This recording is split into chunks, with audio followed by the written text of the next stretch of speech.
Assalamualaikum warahmatullahi wabarakatuh.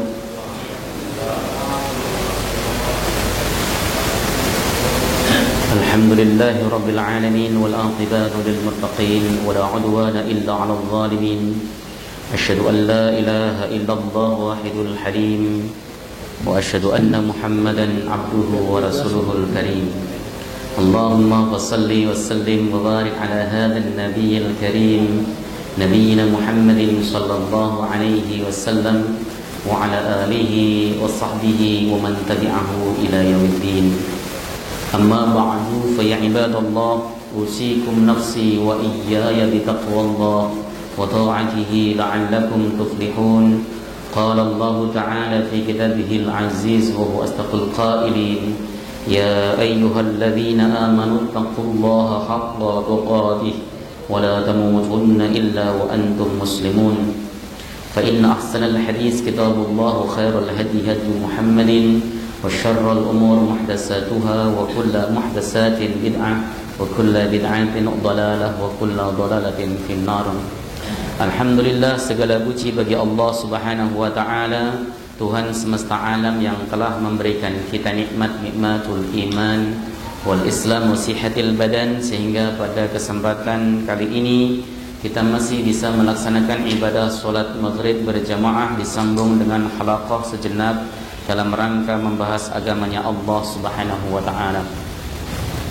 Salawat beserta salam mudah-mudahan terus tercurah ke pangkuan beliau Nabi akhir zaman Nabi Muhammad sallallahu alaihi wasallam beserta seluruh keluarga beliau, sahabat, kerabat dan pengikutnya, serta kita semuanya umat beliau, umat dakwah ijabah yang senantiasa istiqamah konsisten dalam menjalankan dan mengerjakan sunnah-sunnahnya hingga akhir masa nanti.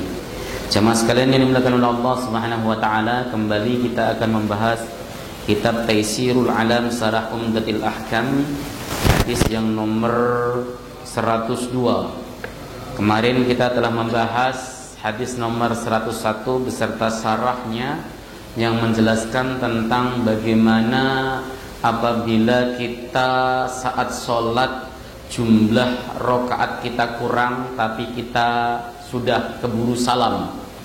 Apa yang akan kita lakukan? Nabi mengajarkan kepada kita, yaitu kita segera melaksanakan takbir untuk menggenapi kekurangannya, lalu salam. Setelah itu kemudian melaksanakan takbir untuk melaksanakan sujud sahwi, lalu bangkit dari sujud sahwi, duduk di antara dua sujud, sujud lagi, lalu duduk, kemudian salam. Itu yang kemarin kita bahas.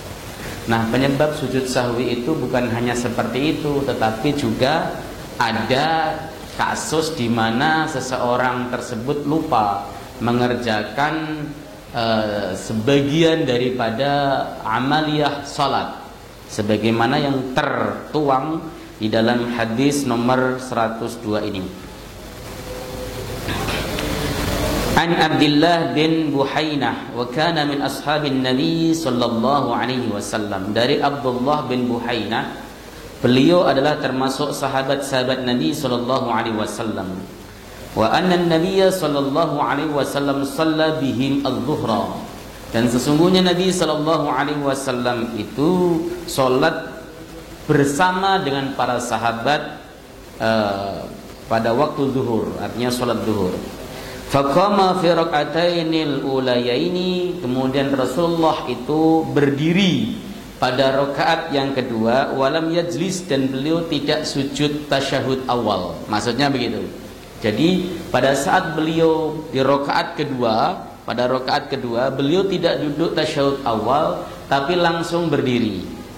Faqaman nasu ma'ahu, orang-orang lalu berdiri mengikuti atau bersama Nabi sallallahu alaihi wasallam hatta idza qada as-salata, sehingga tatkala Nabi merambungkan salatnya, wangtadaran nasu taslimahu, dan orang-orang menunggu salamnya Nabi sallallahu alaihi wasallam, kabbara wa huwa jalisun, Nabi lalu takbir, tidak salam tapi beliau takbir sementara beliau posisinya duduk. Fasajada sajdataini, dan beliau melaksanakan sujud dua kali, qabla ayyusallima, sebelum beliau melaksanakan salam, summa sallama, kemudian Nabi salam. Ini hadis kasus ketika Nabi Shallallahu Alaihi Wasallam lupa tidak tasyahud awal. Ini sering terjadi di antara kita, di masjid-masjid manapun hampir pernah terjadi kasus imam lupa tasyahud awal. Lalu makmum sudah mengingatkan, subhanallah, imamnya tetap masih berdiri. Ketika imam berdiri, bagaimana sikap seorang makmum yang baik, yang sesuai dengan sunnah Nabi Shallallahu Alaihi Wasallam? Ya, dia ikut berdiri bersama imam. Tidak perlu harus baca subhanallah berulang-ulang. Ya, baca subhanallah mengingatkan imam itu cukup makmum yang di belakang imam saja atau di sekitar imam. Yang dibocokkan pojokan belakang, ya tidak usah teriak subhanallah, tidak usah begitu. Itu bikin keder imam, bikin imam grogi. Yang membaca subhanallah cukup makmum yang berada di belakang imam. Maka kalau kita itu posisinya betul-betul di belakang imam, kita harus siap, sedia, sigap apabila imam salah dalam segala hal. Imam salah baca Quran, bulat, kemudian dia diam, makmum yang di belakangnya lah yang ngingetin. Ya. Kemudian imam salah gerakan, makmum di belakangnya lah yang membaca tasbih. Imam kemudian merasa tidak kuat jadi imam karena badannya sakit atau dia merasa tidak sanggup, dia mundur, makmum di belakang lah yang ia siap maju. Jadi jangan hanya kuat mental pengen di belakang imam tetapi nggak siap secara ilmu untuk menanggulangi apabila imam dalam keadaan urgen. Kadangkala kita itu kan sukanya begitu, pokoknya shaf yang paling utama adalah shaf di belakang imam, pokoknya mantep aja di belakang imam.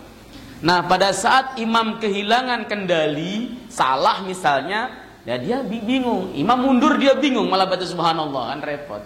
Makanya oleh sebab itu, orang yang di belakang imam memang sudah merasakan atau mempersiapkan diri untuk menggantikan imam jika dalam keadaan genting, begitu ya. Nah, ini posisinya sama. Kalau di dalam riwayat Imam Bukhari memang hadisnya begini, tapi ada juga hadis di dalam riwayat Al-Imam Ibnu Khuzaimah dan Imam Nasa'i lah. Imam Nasa'i, Imam Hakim Ibnu Khuzaimah ada tambahan. Fasabbahu bihi. Maka para sahabat membaca tasbih sebab Nabi berdiri tadi. Karena Nabi berdiri enggak tasyahud awal, sahabat membaca subhanallah. Tapi famadu hatta faragha min salati, beliau meneruskan ya salatnya hingga selesai. Artinya Nabi ketika dibacain tasbih, beliau tetap berdiri posisinya karena Rasul berdiri, sudah tegak. Ini yang kemudian menjadi aturan fikih. Kalau kita jadi imam, lupa tasyahud awal, kita sudah tegak berdiri, makmum membaca subhanallah, meskipun kita tahu kita belum membaca tasyahud, tetap harus berdiri, tidak boleh duduk. Kalau kita duduk batal sholat kita, gitu. Kalau kita tiba-tiba, wah iya ya saya belum tasyahud awal, kalau imamnya duduk, batal sholatnya. Karena tasyahud awal itu hukumnya sunnah, tidak rukun, tidak wajib. Kalau kemudian dia sudah masuk pada rukun, berdiri sudah tegak, masuk rukun, kemudian rukunnya dibatalkan, dia malah mengejar sunnah, itu tidak diperbolehkan. Makanya Nabi meneruskan sampai selesai. Kan seperti itu. Nah, itu dicontohkan Nabi Shallallahu Alaihi Wasallam. Kasus-kasus semacam ini itu bukan karena Nabi itu pelupa, bukan, tapi li tasyri', tujuannya mengajarkan syariat kepada umatnya, jika suatu saat mengalami kasus serupa tidak bingung, makmumnya nggak bingung juga. Ya, apa yang saya lakukan? Lah saya kan makmum kan ikut imam. Masa ada sopir kebablasan kok imam makmumnya pada loncat, ya? Apa namanya? Penumpangnya pada loncat, kan nggak mungkin. Sopirnya kebablasan, ya sudah, nanti biar dia belok. Ya, ketika imamnya kelupaan dia berdiri, ya sudah kita ikuti saja, nanti kan sujud sahwi, begitu loh maksudnya. Jadi makmum itu jangan ngatur-ngatur imam, imamnya udah berdiri kok malah pada subhanallah, subhanallah, subhanallah. Itu menunjukkan bahwa dia tidak mengerti fikih yang benar. Saya baca, lanjutkan. Al-makna ijmali, makna globalnya. Sallan Nabiyyu sallallahu alaihi wasallam bi ashabihi salat adz-dzuhri. Nabi salat bersama dengan para sahabat pada saat salat zuhur. Falamma shalla rak'atainil ulayaini, tatkala beliau melaksanakan sholat 2 rakaat yang pertama, qama ba'dahuma, beliau berdiri setelah keduanya, walam yajlis li tasyahudil awwali, dan beliau tidak duduk untuk melaksanakan tasyahud awal. Jadi Nabi tidak melaksanakan tasyahud awal. Fataba'ahul ma'mumuna ala dzalika, dan makmum mengikuti hal itu. Ya udah, Nabi berdiri, ikut berdiri. Pokoknya kaidahnya berjamaah itu, Pak, ju'ilal imam liyuqtada bih. Imam itu dijadikan untuk diikuti. Ya, ketika kita sudah menunjuk seseorang jadi imam, ya sudah, kita ikut gerakan imam. Gak usah aneh-aneh, kecuali imamnya bangkit pada rakaat terakhir. Begitu, ya. Kalau ada imam lupa bangkit pada rakaat terakhir, ya, imam sudah berdiri tegak, maka dia harus duduk. Karena kalau imam sadar bahwa dia itu sudah 4 rakaat, kok dia tetap berdiri melaksanakan 5 rakaat, maka dia batal, sebab ziyadatur rukni, nambah rukun, itu bisa batal sholatnya imam. Maka imam duduk. Tapi kalau imam nggak dengar, tetap lanjut, makmum punya 2 opsi, dia nggak boleh ikut imam. Yang pertama, dia mufaraqah, misah dari jamaah, baca tasyahud sendiri, lalu salam sendiri. Yang kedua, dia intizar kepada imamnya. Mungkin imam tadi menduga bahwa dia memang kurang, tapi dugaan makmum dia sudah sempurna, maka masing-masing berlaku sesuai dengan dzannya. Si makmum menunggu, kemudian tasyahud bersama dengan imam dan salam bersama imam. Seperti itu. Baik ya. Hatta idza shalla rak'atainil ukhrayaini, kemudian ketika beliau sudah melaksanakan 2 rakaat yang terakhir, wa jalasa lit tasyahudil akhiri, dan beliau duduk untuk melaksanakan tasyahud akhir, wa faragha minhu, dan beliau rampung dari melaksanakan tasyahud akhir, wa antadaran nasu taslimahu, orang-orang atau para sahabat menunggu salamnya Nabi sallallahu alaihi wasallam, kabbaro, Nabi justru takbir, enggak baca salam, wa huwa fi julusihi, sementara Nabi berada dalam duduknya. Artinya Nabi posnya duduk langsung takbir Allahu Akbar, fasajada bihim sajdataini qabla ayusallima misla sujudi sulbis salati. Kemudian Nabi sujud bersama dengan para sahabat dengan 2 kali sujud sebelum salam, seperti sujud di dalam sholat. Kemudian summa salama, lalu beliau melaksanakan salam. Kemarin saya telah menjelaskan, kalau kasusnya kita lupa bilangan rakaat lalu salam, misalnya contoh Nabi kemarin sholat duhur atau asar, ya, para rawi ini ragu duhur atau asar. Kemudian Nabi Shallallahu Alaihi Wasallam salam 2 rakaat salam. Kemudian sahabat pada bingung, kasak kusuk, Nabi dikosor lupa ya. Kemudian seorang namanya Dzul Yadain bertanya, Nabi, sholatmu ini kau kosor ataukah kau lupa? Loh, aku nggak mengkosor dan aku juga nggak lupa. Loh, kalau begitu tadi kau sholat 2 rakaat ya Rasul, langsung salam. Kemudian Rasul bertanya kepada para sahabat untuk memvalidasi apakah sebagaimana yang dikatakan oleh Dzul Yadain. Betul ya Rasul. Rasul kemudian ke mihrabnya lagi bertakbir menyempurnakan 2 rakaat. Ya, kalau situasinya seperti ini, versinya madhab Hambali, selesai salam baru sujud. Artinya sujudnya setelah salam. Assalamualaikum warahmatullahi, Assalamualaikum warahmatullahi. Langsung kemudian dia sujud, Allahu Akbar. 2 kali sujud, lalu kemudian setelah duduk lagi langsung melaksanakan salam tanpa membaca tasyahud lagi. Itu perspektif madhab Hambali. Tapi madhab Syafi'i, semua sujud sahwi itu adalah sebelum salam, mau apapun kondisinya, sebelum salam, seperti itu. Tapi berdasarkan hadis yang ada di dalam kitab ini ditunjukkan bahwa sujud sahwi itu ada 2, ba'da salam dan qabla qubailis salam. Yang ba'da salam kasus yang kekurangan rakaat kemudian dia salam, ya. Yang sebelum salam adalah kasus di luar itu. Sebagaimana orang lupa tasyahud awal, maka dia disunahkan untuk melaksanakan sujud sahwi. Perspektif pandangan madhab Syafi'i dan madhab Malik, sujud sahwi itu sunnah. Tapi kalau madhab Ahmad bin Hanbal, sujud sahwi itu wajib. Jadi kalau kemudian seseorang lupa melaksanakan tasyahud awal, maka dia wajib melaksanakan sujud sahwi. Seperti itu.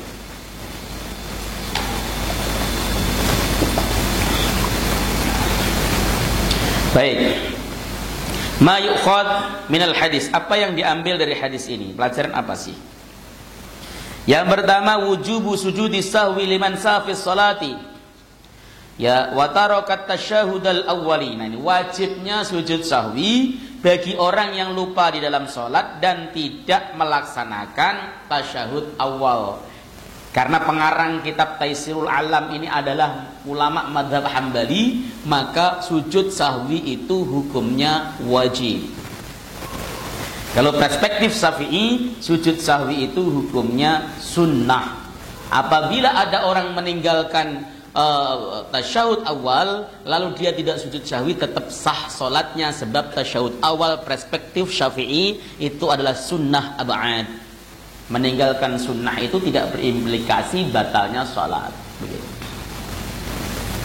Yang kedua, anna tasyahud al-awwala laisa biruknin. Nah, walau kana ruknan lamma jabbaro an-naqsa bihi lamma jubbiro. Lamma jabbaro an-naqsa bihi sujudu sahwi wa yu'khadu wujubuhu min adillatin ukhra. Sesungguhnya tasyahud awal itu bukan rukun. Seandainya rukun, tidak mungkin ditambal dengan sujud sahwi. Rukun itu kalau tidak dilakukan, maka rokaatnya itu jadi tidak dihitung. Ada orang misalnya lupa ruku atau lupa sujud, ya, dia ketika dia berdiri baru ingat, aku belum ruku, aku belum sujud misalnya. Maka rokaat yang tadi itu dianggap logo, sia-sia. Tinggal nanti dihitungnya dari rokaat yang dia ingat tadi jadi rokaat pertama. Caranya begitu. Tidak boleh kita langsung ujung-ujung batal. Waduh, saya lupa rukuk, batalin. Anda boleh. La tubtilu a'malakum. Jangan Anda batalkan amaliyah kalian. Salat itu jangan dibatalkan kalau wajib. Begitu ya. Jadi tidak boleh ditambal dengan sujud sahwi. Kalau rukun-rukun itu ya tetap dilaksanakan nanti. Berarti semua hal yang ada pada rokaat pertama seandainya dia lupa sujudnya itu logot, sia-sia, dan harus digenapi nanti pada saat berikutnya, ditambah tambah satu rakaat lagi. Nah, kemudian diambil hukum wajibnya sujud sahwi itu berdasarkan dalil-dalil yang lain. Ya, nomor 3, anna ta'adud asy-syahwi yakfi lahu sajdatan. Sesungguhnya berkali-kali lupa itu cukup satu sujud sahwi. Misalnya bapak sholat itu lupa mulu misal. Lupa terus. Udah lupa tasyahud awal, kemudian lupa bilangan rakaat ini 3 apa 4 ya misalnya. Ya, ini imam ceritanya lagi ada masalah keluarga, ya. Atau pikirannya lagi kalut, ya. Banyak beban, jadi imam kan bisa konsentrasinya hilang. Saya itu pernah loh Pak, jadi imam itu posisinya seperti itu, lupa itu berkali-kali, ya berkali-kali. Terus bagaimana sujud sahwinya? Cukup 2 kali, ya cukup 2 kali, maksudnya itu 2 sujud. Ya, sebelum salam sujud, duduk, sujud lagi, begitu loh, seperti biasa. Tidak perlu berulang-ulang sesuai dengan bilangan lupanya. Ya, meskipun tadi dia lupa berkali-kali. Fa innan nabiyya sallallahu alaihi wasallam tarakahunna al-julus wat tasyahhuda.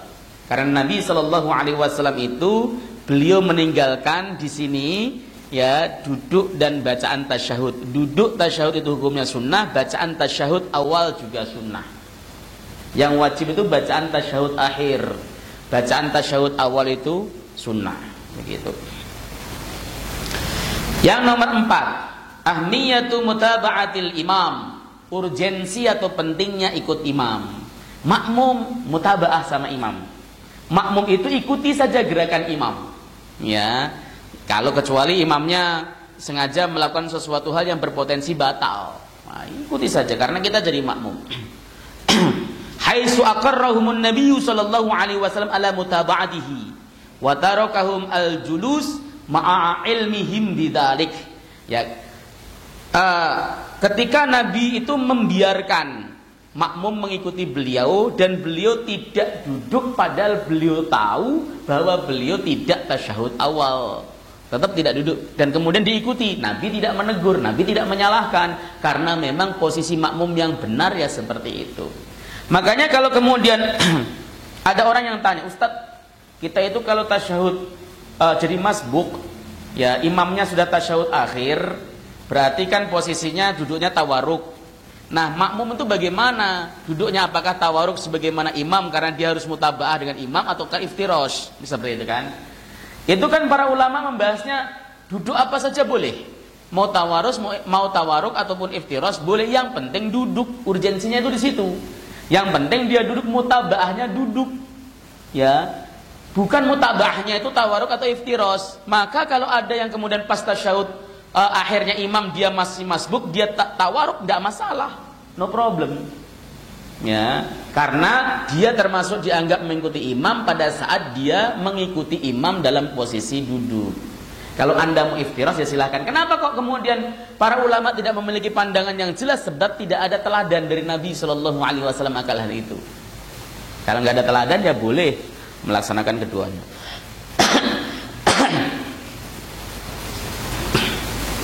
Nah ini waqad zada an-Nasa'i wa Ibnu Huzaimah wal Hakim. Ya, Imam Nasa'i ada tambahan dalam riwayat Imam Nasa'i, Ibnu Huzaimah dan Imam Hakim. Redaksinya fasabbahu bihi. Tadi sudah saya jelaskan, para sahabat bertasbih. Ini cara mengingatkan imam yang lupa itu bertasbih. Kecuali jika lupa bacaan Quran, tidak perlu bertasbih. Ya, cara mengingatkan bacaan Quran itu aslinya dalam koridor fikih adalah ketika imam sudah mentok, dia diem, minta dibantu, baru kemudian kita samber. Aslinya begitu. Misalnya contoh, ada imam kok baca Qul ya ayyuhal kafirun bulat misalnya kan, Qul ya ayyuhal kafirun la a'budu ma ta'budun wa la antum 'abiduna ma a'budu wa la ana 'abidum ma 'abadtum wa la antum 'abiduna ma a'budu wa la ana 'abidum ma 'abadtum. Bulat begitu kan, enggak tahu. Kalau dia belum berhenti, mestinya antum tidak nyamber. Ya, mestinya ya. Tapi kalau dia berhenti, nah baru lakum dinukum waliyadin, misalnya seperti itu, boleh nyamber seperti itu. Ya, itu aturannya aslinya. Tetapi kalau kemudian kita langsung samber, kasihan yang bulat itu bingung kan, langsung samber boleh, tidak membatalkan juga. Tapi ini tidak usah baca subhanallah. Ya, yang disunnahkan membaca tasbih itu adalah pada saat imam lupa rukun fi'li, bukan rukun qauli. Ya, apalagi bacanya sunnah, gitu ya. Rukun fi'li, perbuatan salah misalnya, baru subhanallah, seperti itu. Ya. Imam tiba-tiba mau berdiri, wah kita lihat, oh itu salah tuh, baca rukunnya, subhanallah, tasbih. Ya, jadi para sahabat bertasbih, lalu Rasul meneruskan sholatnya hingga rampung sholatnya. Pelajaran yang kelima, annasyahwal imam lahikun lil ma'mumin li'annahum tarakut tasawud amadan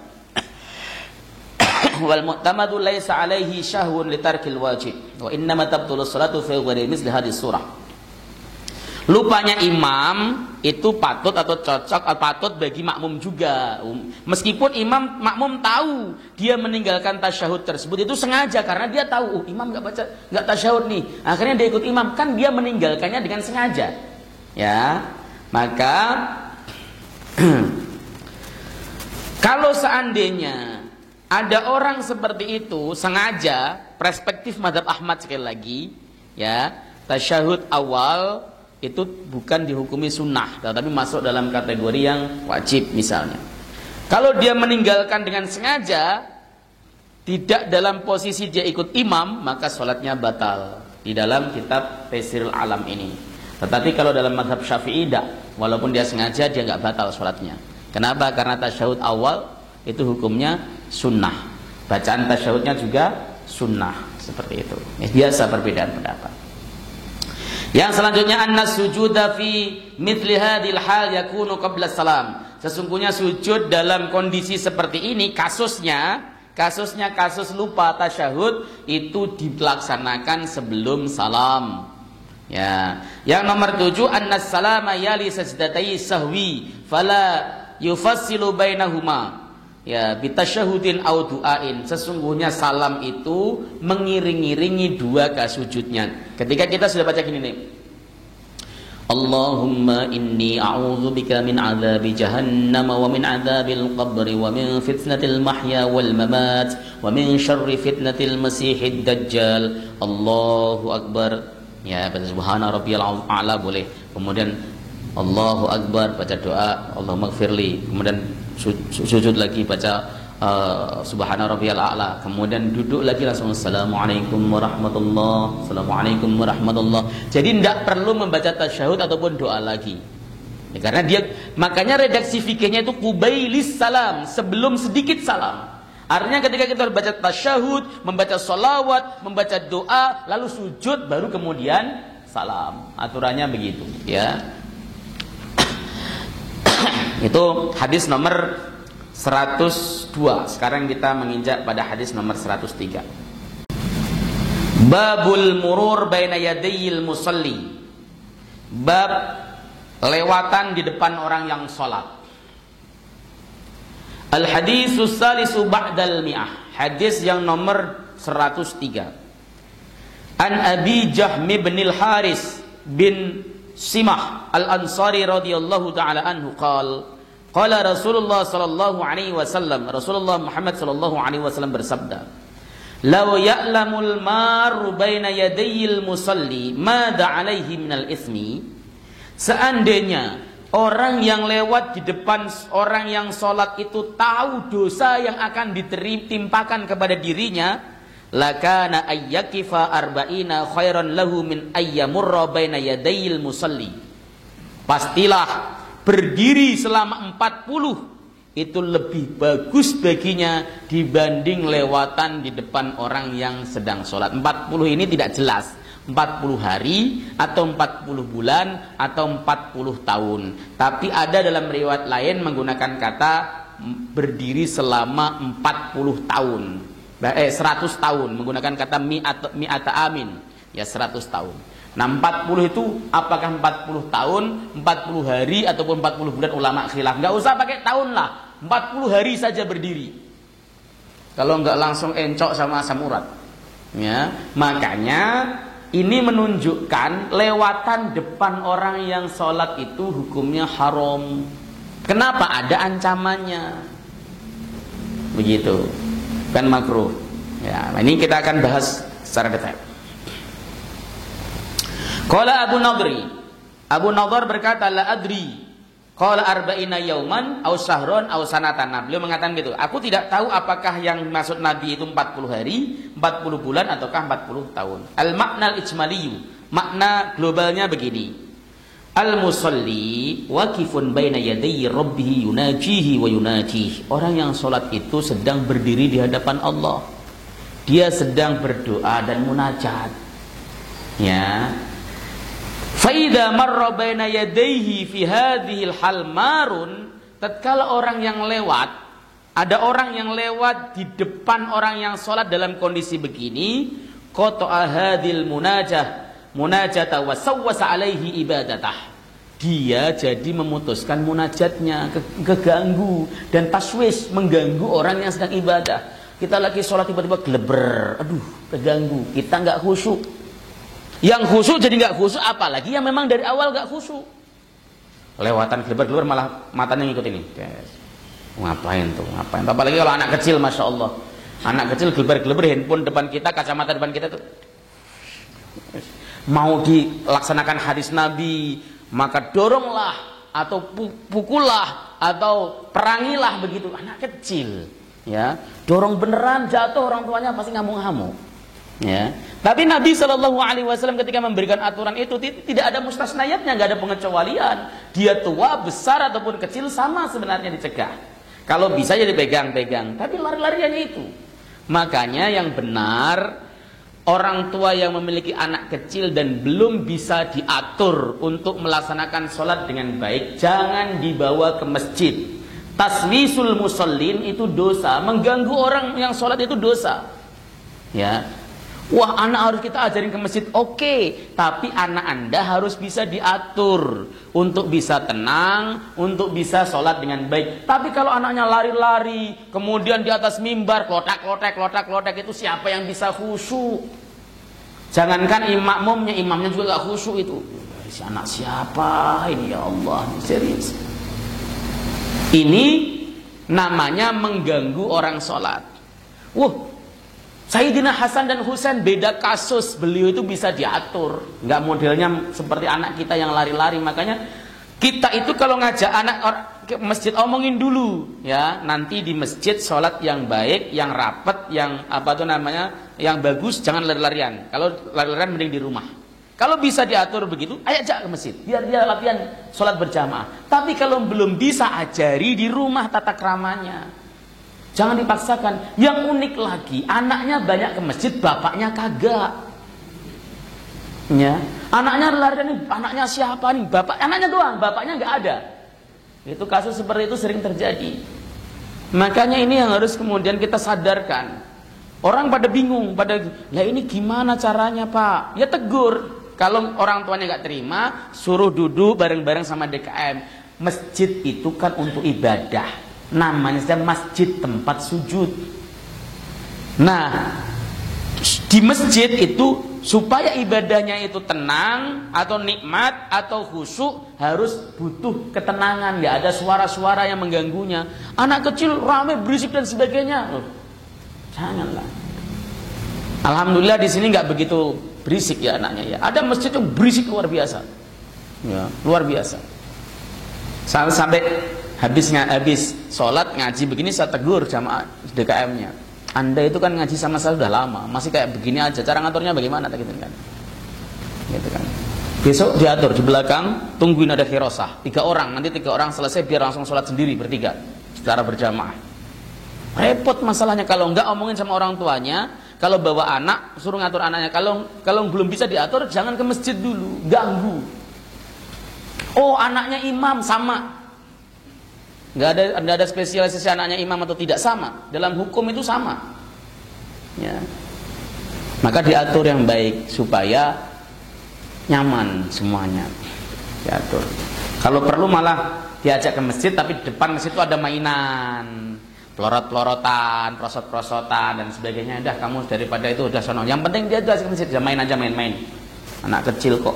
Anak belum berusia 7 tahun itu belum diperintahkan sholat aslinya Pak. Kita aja kadang-kadang berlebihan ya. Ya, Nabi Shallallahu Alaihi Wasallam itu mengajarkan kita memerintahkan sholat kepada anak itu umur 7 tahun. Ya, kita umur 3 tahun subuh dibangun, nak sholat bangun, kasihan 3 tahun. Nanti ada masanya. Memang Rasulullah itu memberikan 7 tahun, 8 sampai 10 tahun baru kemudian kalau dia nggak sholat harus dipukul. Itu stepnya memang sesuai dengan perkembangan anak, pas. Nanti 10 tahun menghadapi balik kan sekitar antara 12 sampai 15 ya, anaknya sudah biasa sholat gitu loh maksudnya itu ya. Oke, baik, saya baca makna ijmalnya lagi. Jadi nah, kalau posisinya ada orang dewasa atau siapa saja yang lewat depan orang yang lagi sholat, itu berarti mengganggu orang yang lagi sholat. Lida azama dzanbun min tasabbubin man tasabbaba fil ihlali bis salatil musalli. Oleh sebab itu dosanya besar bagi orang yang menjadikan sebab cacatnya salatnya seseorang. Ya asalnya mau khusyuk menjadi khusyuk. Kenapa? Ya karena apa? Keganggu. Orang yang lewat mundar-mandir. Saya tanya deh Bapak deh, kalau lagi sholat ada anak kecil mundar-mandir, khusyuk gak kira-kira? Pasti merem-merem tuh. Ya Allah, mudah-mudahan ikhlas kalau kacamataku diinjek gitu kan. Nah, serius. Itu namanya ikhlal. Ikhlal itu yang bikin cacat sholat. Yang mestinya bagus, jadi itu di sini dikatakan dosa yang besar.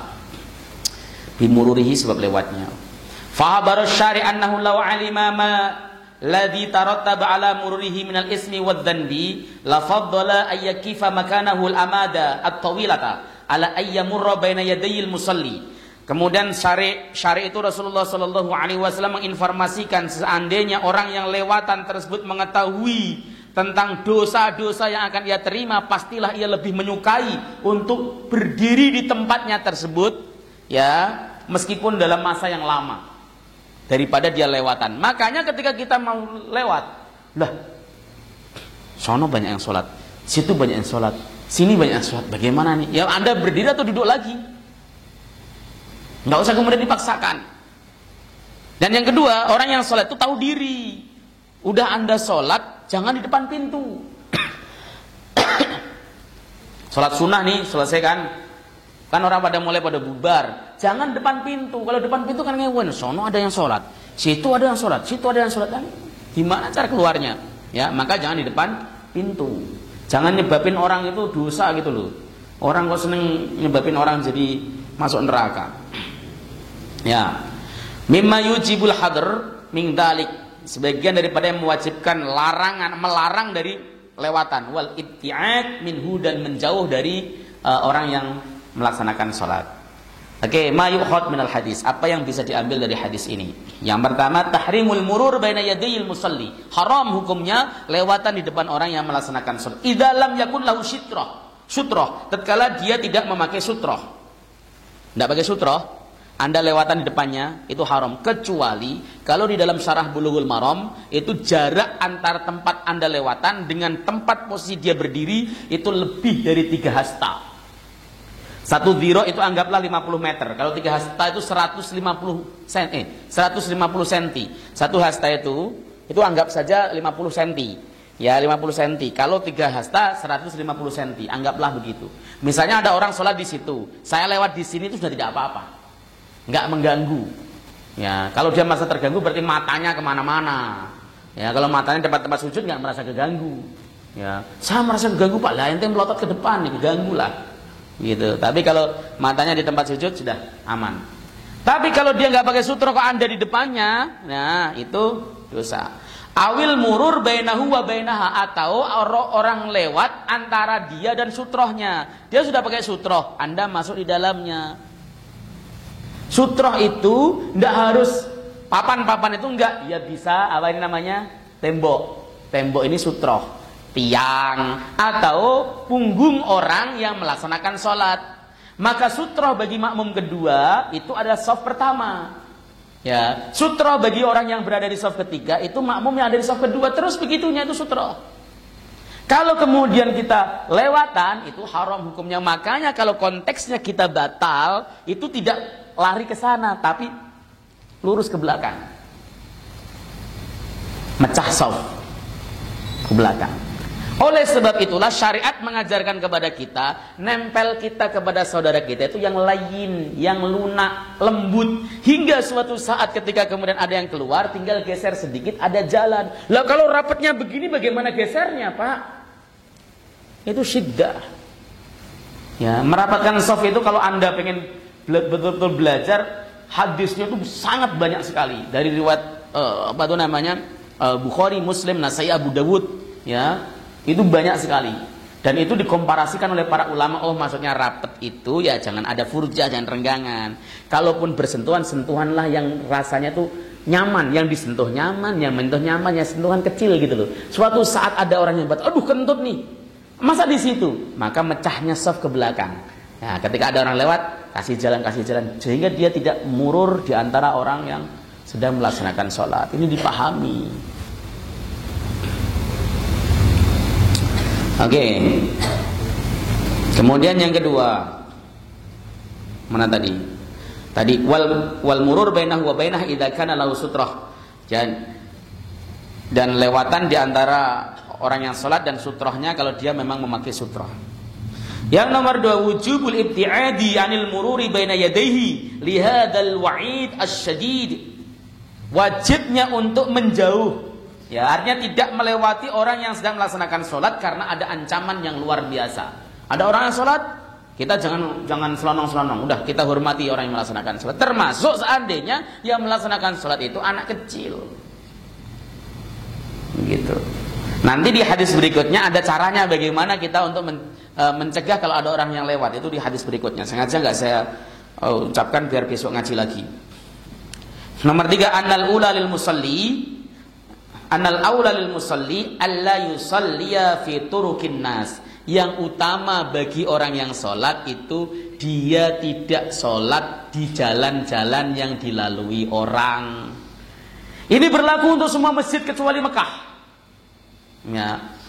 Haramnya melewati orang sholat itu berlaku untuk semua masjid kecuali Masjidil Haram. Di Masjidil Haram itu sepakat ulama boleh melewati orang yang sholat. Kenapa? Karena itu adalah min sya'airillah. Tempat syiarnya Allah, tempat orang tawaf. Anda sholat Allahu Akbar, tiba-tiba ada orang tawaf keliber di depan Anda, tidak haram itu.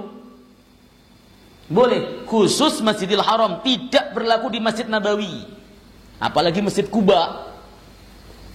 Tapi faktanya kan enggak.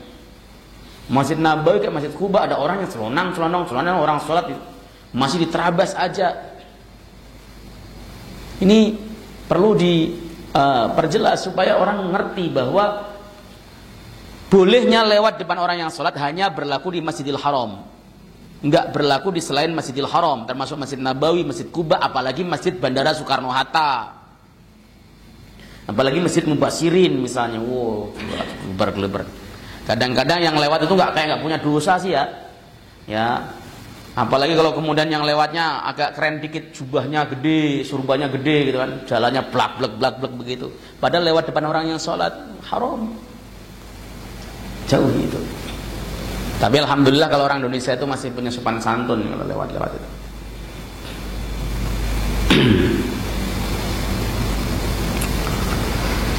Kemudian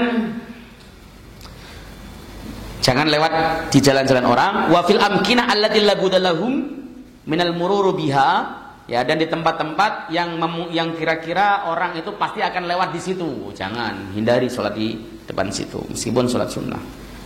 Ya, nomor 4, syakkar rawiyu fil arba'in. Rawi ragu-ragu terkait masalah 40, kata 40. Hal yuradu biyal yaum awis syahr awil am. Apakah yang dimaksudkan Nabi itu adalah hari ataukah 40 bulan ataukah 40 tahun. Lakin laisal murad bihadzal adad al-madhkur al-hasr. Tapi yang dimaksud bukanlah maksud daripada bilangan 40 ini adalah hasr, bukan. Itu kebiasaan orang Arab saja, mubalaghah. Jadi lil mubalagh fil mubalaghatin nahyi. Jadi larangan yang luar biasa. Anda nanti tidak tidak diampuni dosanya selama sekian tahun, seperti itu. Atau di dalam riwayat ini dikatakan kalau dalam Quran seperti in tastaghfir lahum 70 marrah la yaghfirallahu lahum. Seandainya Anda mintakan ampun dia kepada Allah 70 kali sekalipun, Allah enggak akan mengampuni. Seperti itu adalah mubalaghah tujuannya, bukan untuk adatul hasr. Hasr itu batasannya cuma 40 saja. Ya, seperti itu. Ya, bukan seperti itu fungsinya. Walihada warada fi sahih Ibnu Hibban. Oleh sebab itulah ada dalam Sahih Ibnu Hibban wa sunani Ibnu Majah dan Sunan Ibnu Majah min hadis Abi Hurairah, dari hadis Abu Hurairah, lakana ayyakifa mi'ata amin ya khairan minal khutwati allati khataha. Apa itu nama, seandainya dia itu berdiri selama 100 tahun itu lebih bagus daripada dia melangkahkan kaki melewati orang yang sedang melaksanakan sholat. Itu diingat-ingat. Ya, artinya larangan luar biasa. Amma fi Makkah, nah ini ada bahasan. Adapun di Mekah, faqad qala Syekhul Islam Ibnu Taimiyah.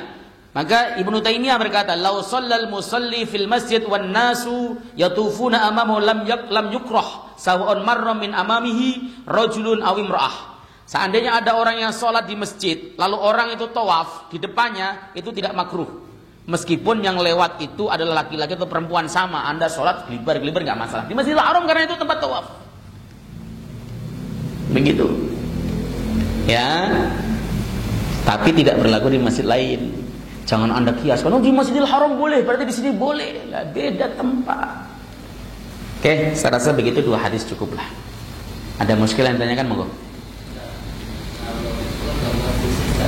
Gimana? Suara handphone gitu, atau kita sedang berjamaah, ada jamaah, ada keluarga yang ngobrol dengan mendengar apa sanksi sama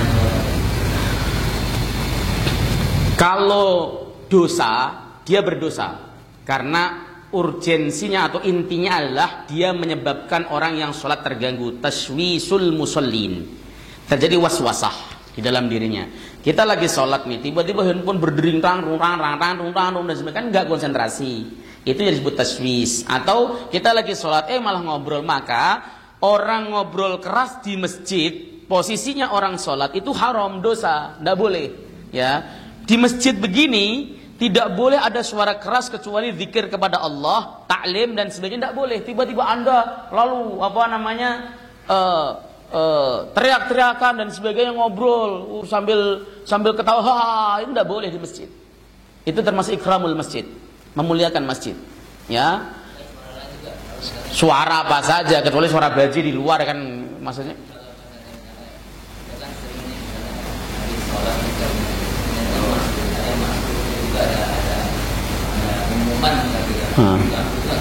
Ya, kalau memang suaranya keras sampai dia taswis, tetap haram.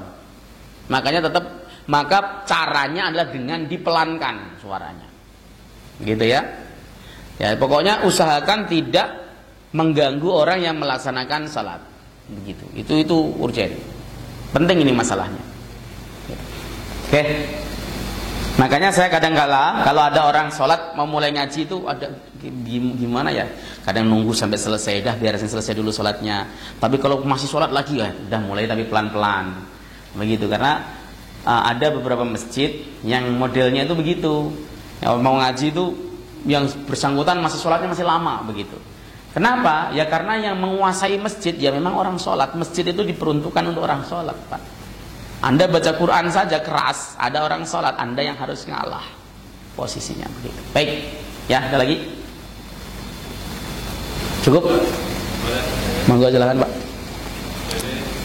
Jadi kita telah berjamaah, itu jamaah sudah rukuk atau sujud. Nah, jadi ada jamaah yang langsung ikut, hampir langsung sujud, ada yang nunggu sampai tegak lagi. Mana yang benar? Mana yang utama? Nah baik, kalau mana yang benar sebenarnya dua-duanya boleh dilakukan. Tapi mana yang utama? Yang utama adalah dia langsung takbir, lalu sujudlah bersama imam. Meskipun tidak dihitung, tapi dia mendapat pahala sujud berjamaah. Sujud berdirinya kan bareng itu. Meskipun dia tidak dihitung sebagai satu rakaat, tapi dia mendapat pahalanya sujud berjamaah. Jadi lebih utama ini dibanding dan yang nunggu. Apalagi nunggunya sambil melakukan hal yang sia-sia. Kecuali nunggunya itu dia benerin bajunya yang belum dikancingin dan sebagainya, silahkan. Tapi kalau kemudian dia sudah siap posisinya, Allahu Akbar, langsung kemudian dia sujud, itu yang lebih utama karena dia mendapati posisi pahala imam mendapati pahala jamaah bersama imam. Seperti itu Bapak. Gitu. Oke, baik. Cukup kita tutup dengan bermajlis. Subhanakallahumma bihamdika asyhadu an la ilaha illa anta astaghfiruka wa atubu ilaik. Assalamualaikum warahmatullahi wabarakatuh.